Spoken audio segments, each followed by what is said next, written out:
I'm Nicholas and welcome to Braitman Studio. Today I'm going to show you how to gesso this canvas that Andy just instructed you guys on how to stretch. Before I usually gesso, I'll make sure it's still nice and tight. Once again, Andy taught you that little flock of the canvas there. You'll get that nice little tympanic sound there. And what I'm going to do here is before I start gessoing, I don't actually want to start putting gesso on the front. I actually want to start on the very sides because that's where the stretching process begins.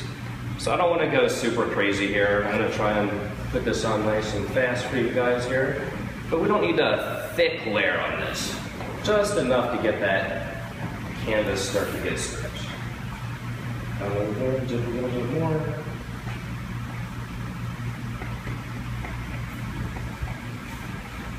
Your process for this can vary. All we need to worry about is to get it on each little side here.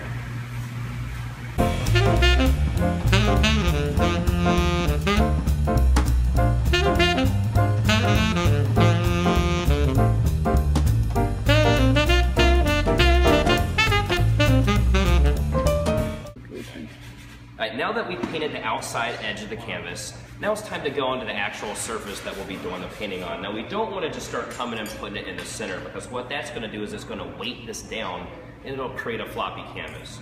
Nobody wants a floppy canvas, so adhering to the rule we started with at the beginning, we're going to start on the very outside edge and we're going to slowly make our way to the center here. And what we want to do is we don't want to get stripes or any kind of recognizable pattern or some kind of a rhythm. So what I usually try to do is put on a nice random stroke, star patterns, X's, something like that. Really the main idea is that you just don't want to repeat the same stroke too many times in a row. So I'm going to spiral my way all the way around this canvas. I'm just going to slowly get closer and closer towards the center here.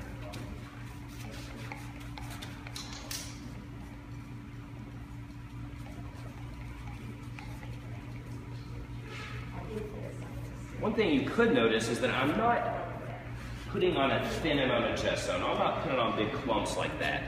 Okay, I am kind of coming in and thinning it out, but I don't want so thin that there's nothing for the paint to grab onto. And this is really helpful if you paint in a really aggressive manner. So if you use a lot of thick brush strokes, like Andy does here at the studio, then this is the type of surface you want, where you can see that tooth of the gesso.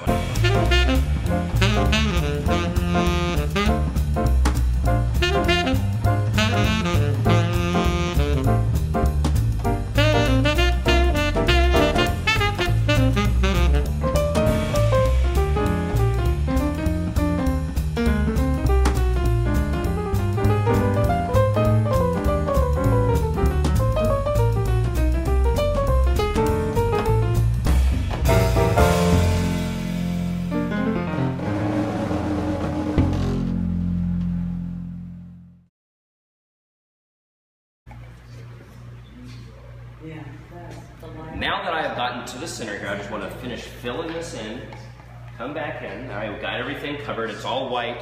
Awesome. Now what we want to do before we actually finish up the gesso job is come in here a little bit closer here so we can look at the surface here. We really want to look at the quality of the brush marks because we're still going to be able to see this surface. So little areas where I think it may be troublesome, I may just try to come through and just lightly clip them. Still adhering to that random pattern. I don't want to get stripes or anything like that. So if I have anything like that going on, I just want to come in and just kind of break up that pattern, look for any big globs or just messy applications that I put on during the haste of the gessoing process. And after that, we are done. And maybe I'd want to come back and put on another layer, maybe 2 more layers, depending on the surface you're looking for. Thanks for watching.